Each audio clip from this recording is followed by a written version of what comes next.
Hello guys, দেখতে পাচ্ছেন আমরা এখন আছি বাঘা দিঘিতে। আর বাঘার ঐতিহ্যবাহী কিছু জায়গা আছে পার্ক সিস্টেমে, যেগুলো আছে নদীর কুল দিয়া, মানে ভালো পরিবেশ দেখা যায়। আর ডান পাশে দেখতে পাচ্ছেন অগাধ পানি, যেখানে অনেক মানুষ গোসল করে। আমরা এসে আজকে স্নান করব।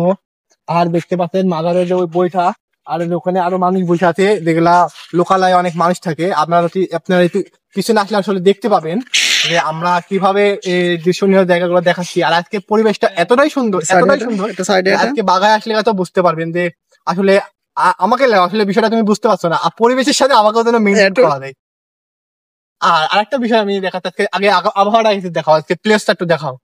ওই প্লেসটা পরে দেখাবো আবার, এই প্লেসটা আগে দেখো। হ্যাঁ, দেখতে পাচ্ছেন যে আর সামনে যে দেখতে পাচ্ছেন এই যে গোস্থান, এরা কিন্তু অনেক সুন্দর, যে জায়গাটা সবাই দেখাতে চায় না।